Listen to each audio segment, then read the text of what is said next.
were important in your own work? Mm-hmm.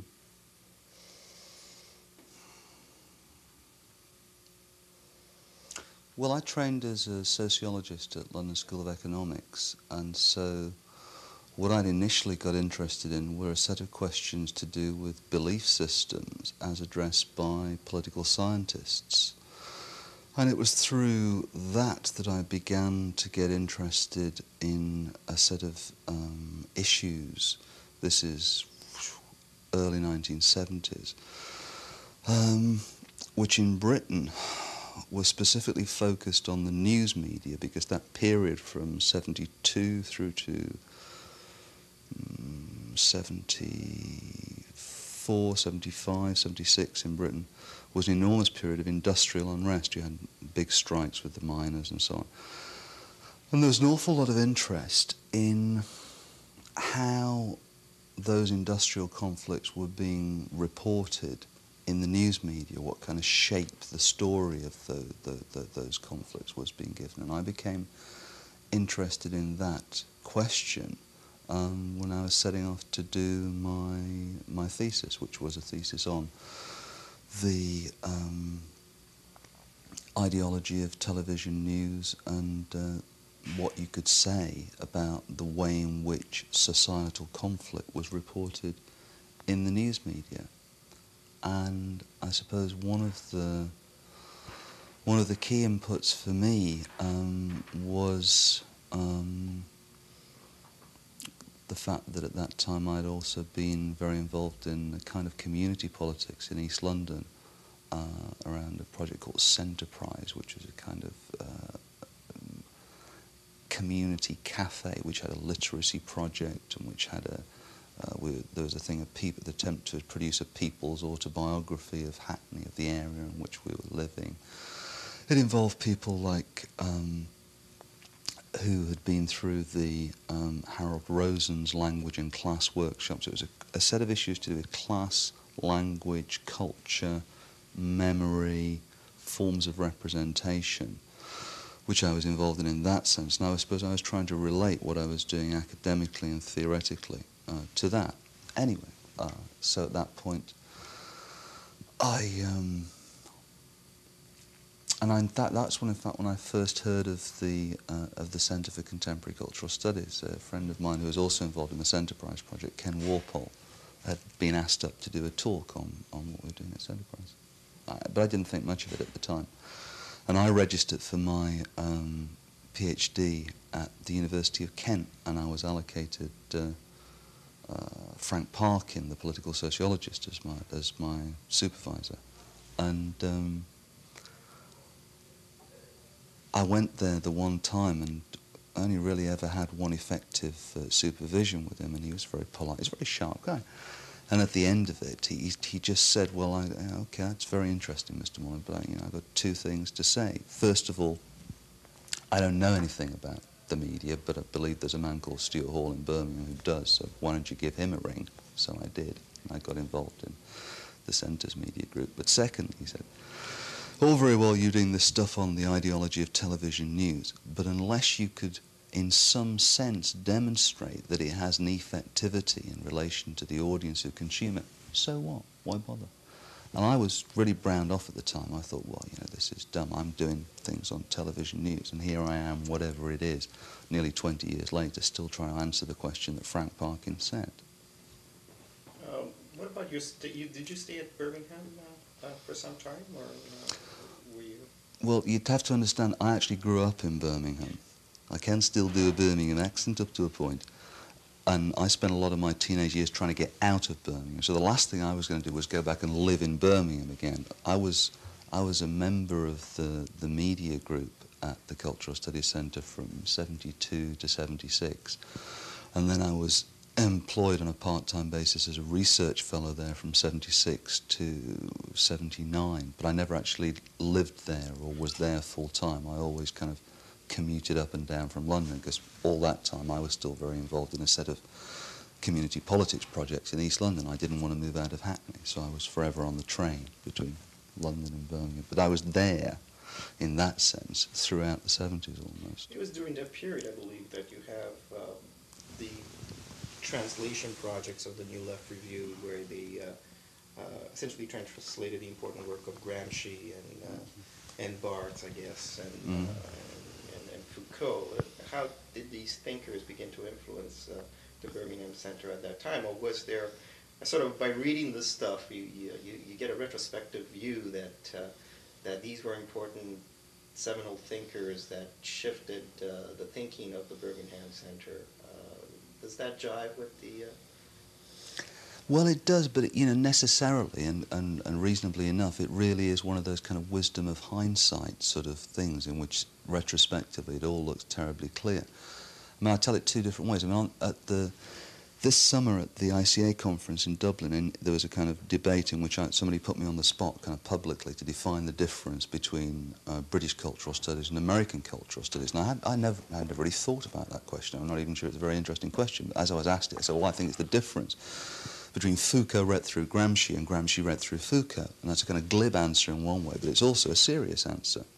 But again, that's a real wisdom of hindsight thing. My abiding memory is of Stuart coming into seminar rooms, like with these piles of books that he, put down to start working from, And yes, there was Polantzis, yes, there was Althusser, yes, there was Gramsci, but there was so much material going into that pot at that time. I mean, at the same time, that there are whole trajectories which were actually very important to us in formulating that project, which are very, very little referred to these days. I mean, actually, for instance, Durkheim and Mauss's primitive classification played a key role at a certain point when Stuart was trying to think through the argument that he uses in Deviancy, Politics and the Media, that notion about an agenda-setting model and how you understand media and classification. We were reading Clifford Geertz. We'd begun with the material which is also the kind of sociological critique of Bernstein, which is the kind of Rosen connection. We'd met Charles Wolfson, who'd actually introduced all of us to Voloshinov at that point, which was a kind of a slow influence, one that retrospectively is clearly of enormous significance. But at the time, it was just, one seminar where this guy said some very interesting things about this linguist called Voloshinov, who we thought maybe we'd follow up on, There was an interest in the ethnomethodological tradition. We were actually reading Garfinkel and Sachs and the rest of it, trying to think about how you could use that within a kind of broader frame of political analysis. So when you want to talk about media presentations as work or ideological labour, that stuff is interesting. So, yes, Althusser, we all spent a long time banging our heads against Althusser and then Polantzis and so on and so forth. And Gramsci was there, as a kind of influence throughout. But I think kind of just to pick out those threads, it's too simple a story. There was actually a whole lot of other stuff going into the pot, Including the... I'm sorry. The follow-up to that was... it was informed by all these theories, but also the kind of practical political work that I guess everybody in the center was somehow involved with. Well, I don't know about that. I mean, if you ask Stuart about it, Stuart was always very, very serious about the fact that the centre was an intellectual project, yeah? If people had political activities that they wished to pursue in Birmingham, that was fine. But that wasn't, the centre itself was an intellectual project. It was a form of intellectual politics. It was not practical politics in that sense of demonstrations or sit-ins or organising rent strikes or anything. It wasn't intellectual politics. Actually, Stuart was quite rigorous about that. And I remember at first being rather kind of shocked by that. But I think it was entirely a right decision. Why would have been an entirely right decision? I sort of reading it now, it's always perceived, at least by a lot of the commentators, as being bound to a kind of political praxis. It was a right decision precisely because the pressure was always to tie it as directly as possible to political practice, especially around the politics of feminism and the politics of anti-racism. And the problem with that, in each case, is that the more you want the project to deliver politically now, the shorter term your objectives, the less opportunity there is to actually consider things analytically, to work on a problem for a long time. And I think the long-term political influence of the centre has been enormous. Yeah? The critique of Thatcherism, the way in which that's enabled people on the left to kind of reformulate their politics in the 1980s, I think is the greatest contribution the centre has made. But that could not have been made if the pressure to kind of get involved in every short-term demonstration or political project in Birmingham had not been refused. And Stuart was quite right, in my view, to insist on that demarcation and to insist on the long-term political payoff of an intellectual project rather than trying to cash it immediately. Let's shift the focus back to your own work, which focuses primarily on, I guess, on audiences' response. Mm-hmm. Can you talk a bit about that? How do you get involved, and how do you analyze audience response? And also, if you can, if you could make the distinction between users' gratification and... Okay. Well, let me answer it back to front, because let me start with the users and gratifications distinction, because that's the easiest one. I mean, I suppose for me, at the point at which I was beginning to think about audiences in '72, when the first paper I ever wrote on audiences was called Reconceptualizing the Audience, which was part of the Centre's stencil paper series.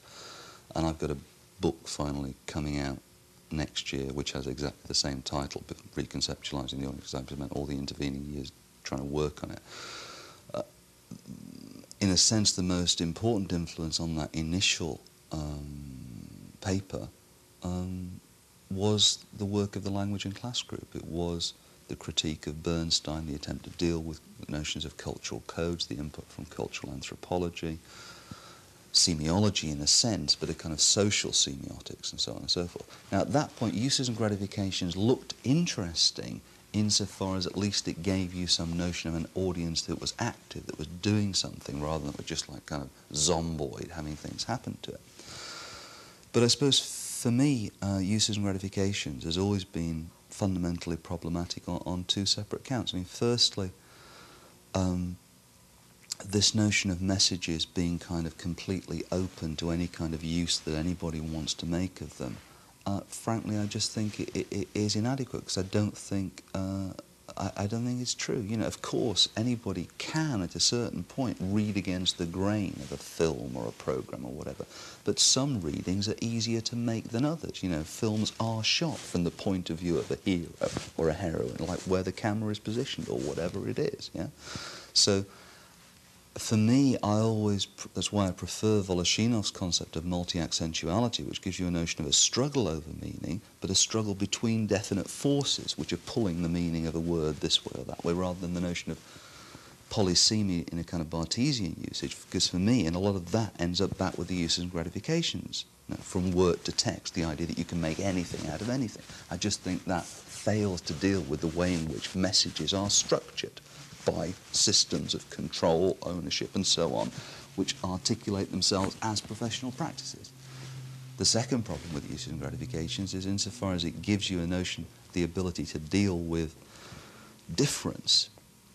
It's only individual difference. Yes, it can deal with the differences in the way in which you might see Godfather 3 as opposed to I might see it, qua kind of individuals, yeah? And yes, of course, there'll always be those kinds of differences, but it doesn't allow you to say anything about cultural differences and senses in which we both, as white men, actually might tend to be involved in certain kinds of things and cultural codes and forms of cultural capital which other people would not share with us, or whatever, or our differences, as Canadian or English or whatever. So, for me, the crucial shift there was to move away from a notion of individual differences of reading and to start to introduce a notion of cultural differences and cultural patternings of interpretation, which themselves, as a sociologist, I always want to locate by reference to social structure and social divisions. So, okay, so that's the second part of your question, how would I talk about uses and gratification? How would I distinguish what I want to do from what that wants to do? the story of the projects I've been involved in. Let's see.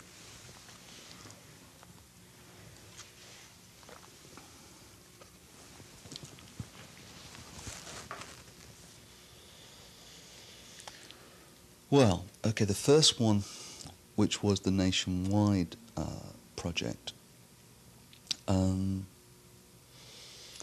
initially Stuart Hall and Ian Connell and I had been trying to get money out of the ESRC in Britain to do a study of audience readings of television news as such. Like many of my experiences trying to get research money, that attempt to get the thing together went on for ages and ages and ages. During that period at the centre, a new media group formed because of kind of throughput of people, including people like Charlotte Brunsdon, Bob Lumley, who were interested in a notion of popular television, who were wanting to kind of shift the focus away from this kind of hard news, journalism focus, which so much media sociology is still wrapped up in. Yeah? Hence the decision that the media group made to focus on nationwide as a programme, as a popular magazine programme, rather than a serious news programme. And that analysis was made of the programme, and then Charlotte Brunsdon and I kind of wrote up what had been the group's collective work. So then we actually did have something with which to work. We actually had a couple of videos of programmes that we were fairly confident that we got a reasonable analysis of, and so that I was now in a position to start the audience research leg of the project. So I was able to set it up so that I could, I think in the end I showed the videos to 20 or 30 different groups of people, and that was, I think, an interesting set of findings, if we can call them that, in terms of like the differences between the ways in which members of those different groups read the same videotape. I mean, at the most fundamental level, I mean, I don't know if you ever saw the nationwide programme, or if anybody here, but it'd be a very recognisable kind of early evening popular journalism, sort of with a domestic focus, and sort of, it's all this thing about, well, Chancellor so-and-so, your policy's all very well, but what will it mean in the supermarket? What will it mean in every, yeah? Nationwide relentlessly did that. It was about ordinary families and the meaning of politics in everyday life. It was to do with, it had a certain kind of radical populist edge, which was like to do with undercutting politicians who attempted to use an abstract rhetoric, bringing them down to earth. What does it really mean? Yeah? So that's what was its project. And then, well, I mean, for instance, I'm showing this video to a group of black students in East London at one point, and I've shown them the video, and I switch it off. I say, well, what do you make of that? And this girl speaks up, and the first thing she says is, well, why don't they ever speak about ordinary families? All these people have got gardens. The very notion of ordinary family means something entirely different to her growing up in Hackney, yes? In the way from what nationwide imagined an ordinary family was about. That level of difference was a very interesting thing to explore when I was able to kind of map the differences between the way in which a group of trainee bank managers as opposed to a group of trade unionists in a college interpreted the same programme. You can begin to see some interesting things. But one of the things that we wanted to do all the way through was to follow people from that situation into the home, and to also do some work in the domestic setting. Because of funding problems, although the British Film Institute, to its credit, and to Ed Buscombe's credit in particular, had funded the project, they'd only been able to do so in a limited way, and we didn't have the money to do the domestic work. Retrospectively, that seemed to me to leave a kind of significant blind spot in the project, because I could see that people were beginning to use it in such a way when they referred to it as to imply, for instance, that the shop stewards who I'd interviewed making oppositional readings of television news programs were necessarily going to go home and make kind of, I don't know, progressive choices to watch late-night subtitled Italian films rather than racist sitcom, which simply doesn't follow at all. Yeah? So then I entered another kind of several years of negotiation before I finally got the Independent Broadcasting Authority to fund the family television project. And for me, I was in one sense working a kind of critical postscript in the Nationwide project, trying to kind of reconstruct the dimension of the domestic and to kind of look at television watching in its more kind of natural domestic setting, because I'm very well aware that in the Nationwide thing, the methodology in a sense is quite artificial. I interview groups of people in rooms not dissimilar from this, which just aren't the kinds of places people normally watch television.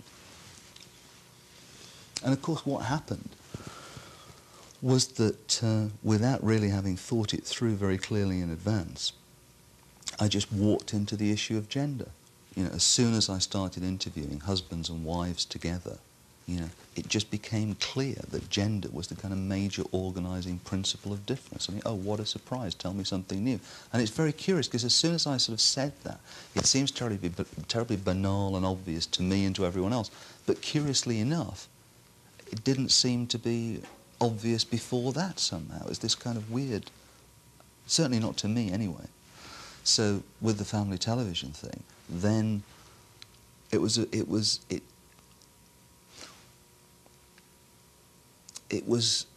an attempt to understand the household as a unit of consumption, to understand how differential gendered relations to domestic space and domestic leisure time actually produce fundamentally different ways of watching television. Like, I mean, the clearest example, there was one woman I was asking her, woman, tell me about your favourite television programmes when you're watching television, you know, and she starts to list these programmes, and after a few minutes she stops herself and says, oh, do you mean sitting down watching? Because for her, sitting down watching is a kind of minor subcategory of watching. Watching television for her is actually listening to television on the whole, from the kitchen or as she's going around the house, seeing to the kids or doing the washing up or whatever.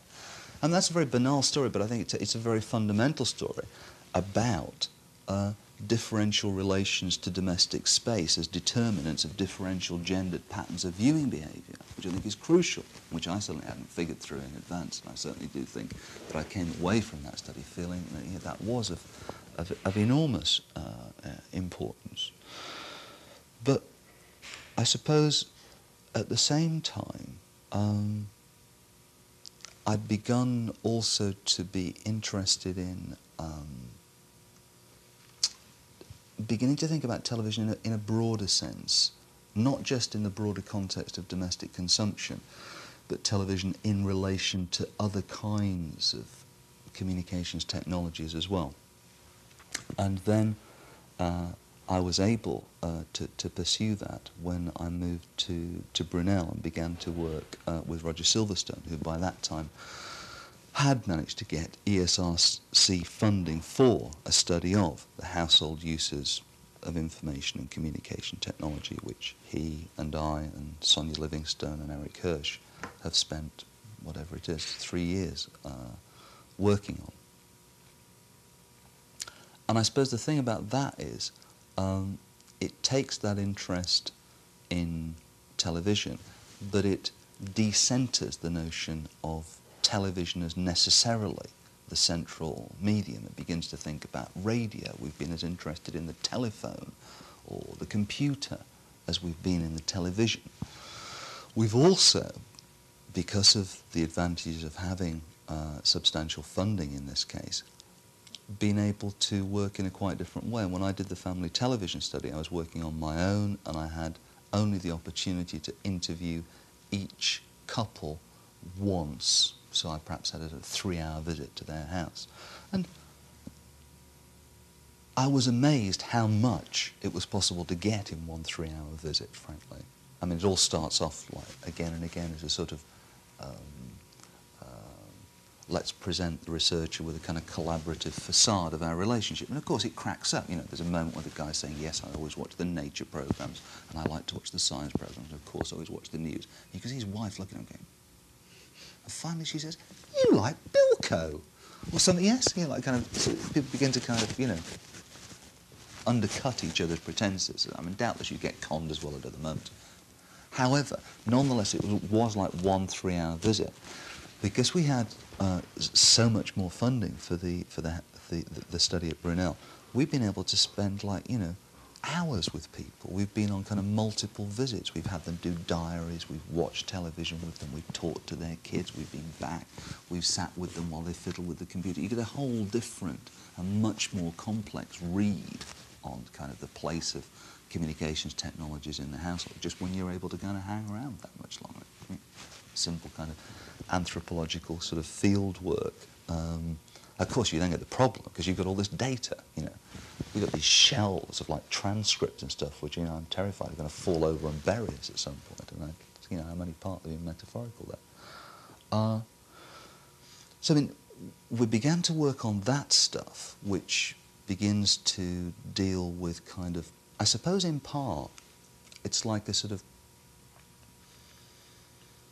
query raised against a technologically determinist notion of information and communication technologies transforming society or transforming the family. Because what we've done is turn the question round and look at the question of how differences in family structure and family culture affect the differential perception of the salience of communications technologies and affect the differential take-up and use of communications technology. Now again, that's not to say anybody can do anything they like with any technology, to get back to the uses and gratifications model.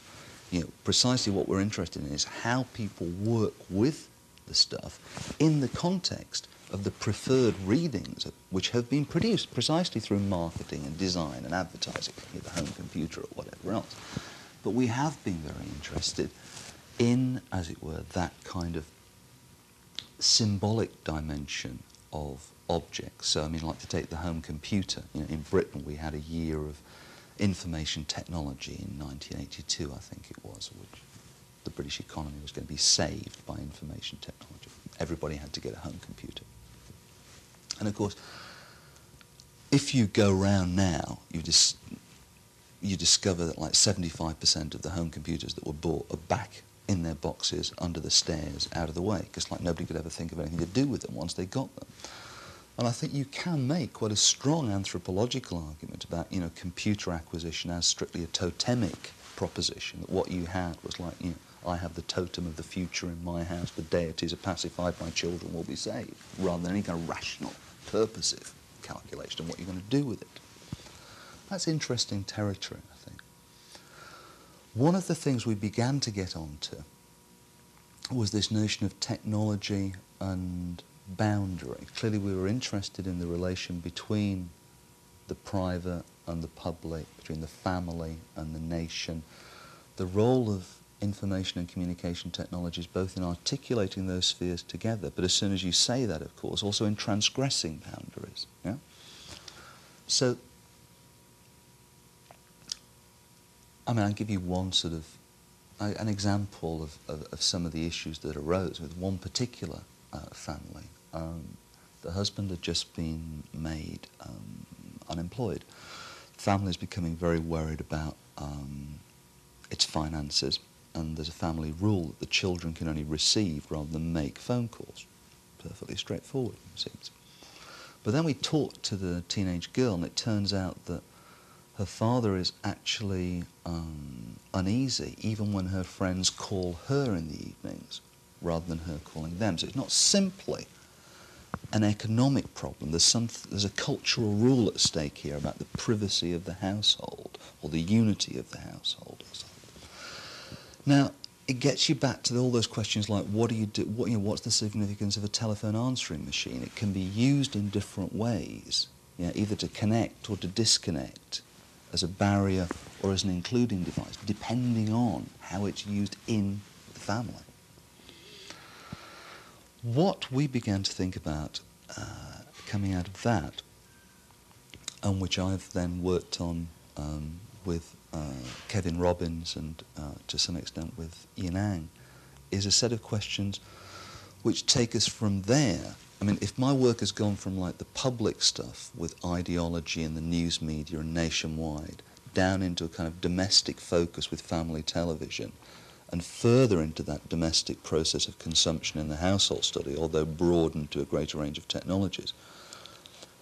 What's interesting to me is partly a publishing question, but certainly it seems both here and in the States, the work of mine that people know is the family television book. They think, oh, Morley, domestic consumption. Whereas for me, that's a kind of necessary detour on a longer route. It's not, as it were, the point in itself.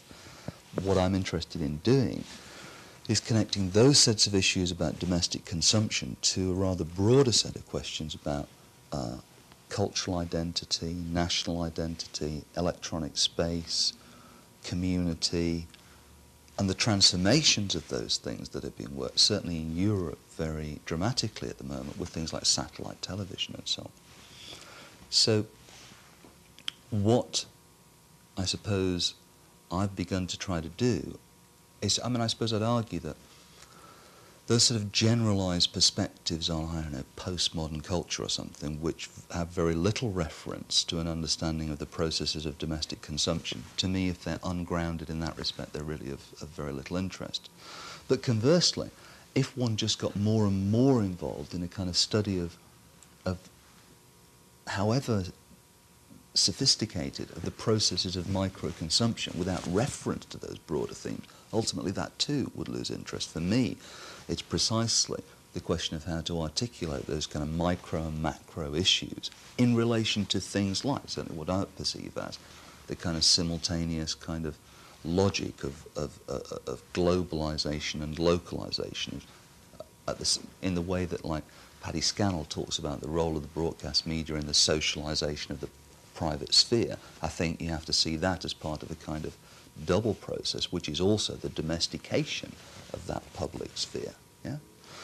Those are the questions which, for me, are now of interest, and that's really what I'm trying to pursue. That was a very good synopsis of your work, and I think we get a lot of that. We still have some more time. Going back to the whole thing of the preferred reading and the structured text, or not totally structured text, but still. And I guess this is a question about ideology, and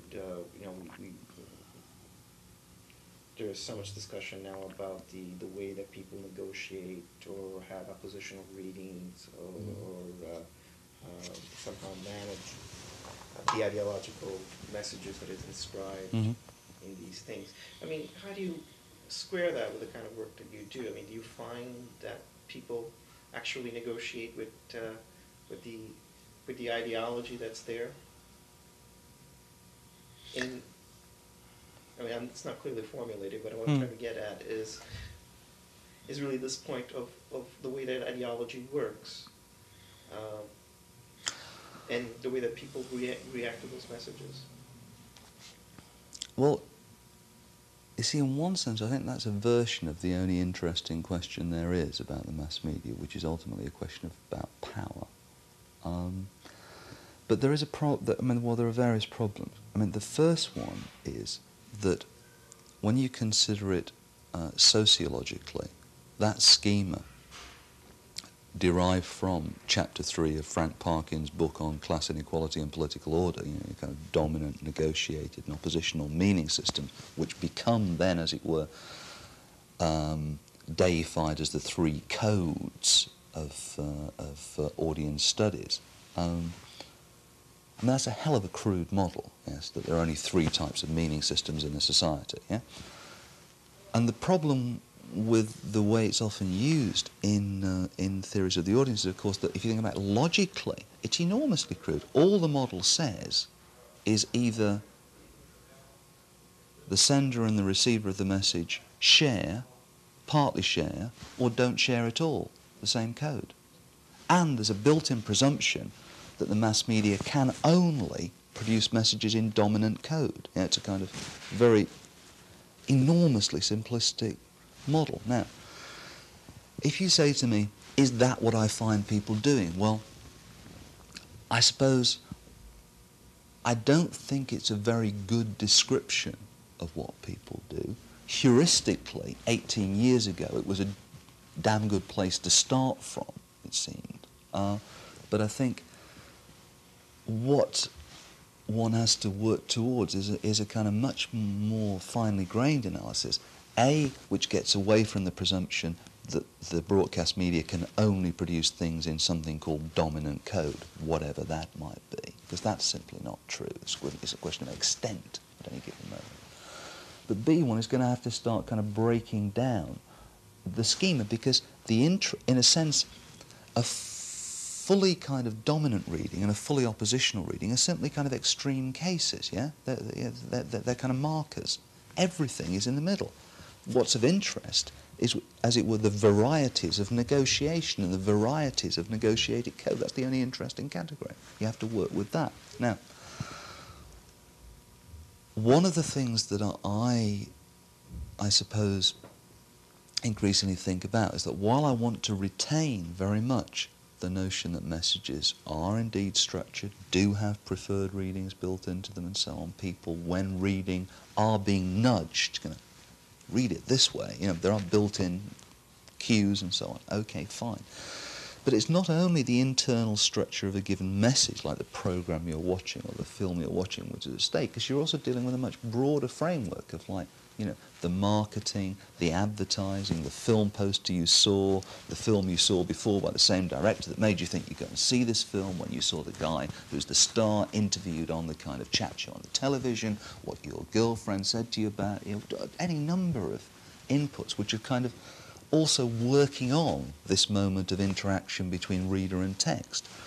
Now, I think one of the very interesting developments that I suppose I should more properly say one of the things that I've become aware of more recently, actually developed long before I began to understand the tradition, is the kind of anthropological work on symbolic consumption. So when someone like Daniel Miller in Material Culture and Mass Consumption talks about marketing and, as it were, the differential opportunity for creative uses of consumer objects as between different categories of consumer objects and different objects within those categories with reference to marketing structures and so on, I think then we begin to open up very rich terrain where we can begin to see differences, whether you phrase it as different forms of negotiated decoding or different forms of creative or manipulative or innovative consumption, or however you want to do it. But everything is in those varieties of negotiation, in a sense. You know, the dominant and the oppositional, they're simply logical markers. Okay. One more question, because I think we've run out of time. But this is your reference to reading Gramsci through Foucault, Foucault through Gramsci. As that being one of the important distinctions between, can you expand on that a little bit? Sort of, it's an interesting idea. I'm not sure how well I can expand on it. I mean, I just kind of use it as a sort of marker, in the sense that what passes as cultural studies in the United States of America, I find extraordinary. I mean, it's not anything that I recognise. It has no sense, a lot of it has no sense of history, it has very little sociological input, it's very rarely empirically based. I mean, this sort of, the designation, this term cultural studies and who's going to kind of own it, as it were, seems to be a sort of an issue, clearly an important issue for people, and in all kinds of ways, intellectually, in terms of career prospects. There are many things at stake for many people, but this animal cultural studies and a particular kind of transformation it seems to have undergone, certainly in the passage of some part of it between Britain and the USA, is very curious. And I suppose, I spent some years in the mid-80s only partially involved in academic work, so I was actually running a publishing house most of the time. And in publishing terms, what's extremely interesting is that, is that theory, very abstract theory, is the most exportable product. Yeah, the publishing I was interested in doing with the original Comedialist was very interventionist and very locally focused. We wanted to publish things that would make a difference to what happened in Britain. You know, we had the kind of, at one point, I mean, it was a bit mad. At one point, we had the production schedule for books down to 12 weeks. And we were producing things that, you know, a year later in another country, you know, were useless. You know, it was very much publication for use. And maybe that was a kind of utopian project in a sense. But I suppose what I find really striking is the extent to which the kind of high theoretical redefinition of cultural studies really has to be seen to some extent as an effect of the economic logic of the publishing industry, which will always push you towards abstraction because you've got a bigger market. Travels better. Theory is export industry. Well, especially in I guess you're right, in the American Union. But I thought you might simply talk about the whole discussion or discourse about the body. I mean, oftentimes, I mean, that's a big thing right now, where how the body is controlled, how the body sort of, that's the sort of the Foucauldian stuff that I thought that. Well, you see, I mean, for me, I don't actually think Foucault is as interesting as either de Certeau or Bourdieu on that. If I want to think about how the body is controlled, for instance, in relation to some of the issues I've been trying to research, then Bourdieu's 1972 published piece on the Berber household, to me, is kind of actually more useful, it has proved, than anything I've found yet in Foucault. That analysis of the gendered organisation of domestic space and the way in which that affects and determines, in some respects, the utilisation of domestic objects, I think is an admirable model of, as it were, the organisation of bodies in space. I think de Certeau's conception of institutional space and the way in which one has to distinguish between, you know, tactics and strategies and so on, and the invasion and poaching of space, generalised as it is, at least begins to give you a model of, as well, crucially, a spatial model. And I think, rather than the body, I think for me it's that kind of spatial question which I am increasingly interested in. And in Britain, I'm just delighted to discover, increasingly within the discipline of geography, there are people who are actually doing extremely interesting things in that area. I mean, when I was at school, geography was something where you learnt how many tons of pig iron they made in Frankfurt or something. It's like kind of really mindless stuff. But following, I suppose, crucially from the work of people like Manuel Castells at an earlier point, in the theorisation of urban space, there's beginning to be, for instance, in the work of people like Kevin Robbins at Newcastle University, I think a very, very interesting set of developments which are to do with not just, as it were, the policing or surveillance or control of the body, but of social space, you know, and which takes that spatial phenomenon seriously, that spatial dimension seriously. And for me, I suppose, to return to some of those questions about spatiality and also about temporality, you know, whether we're talking about the institution of national standard time or the articulation of domestic time and national time or whatever else, those questions, I think, are the ones I'm most interested to follow so far as I can.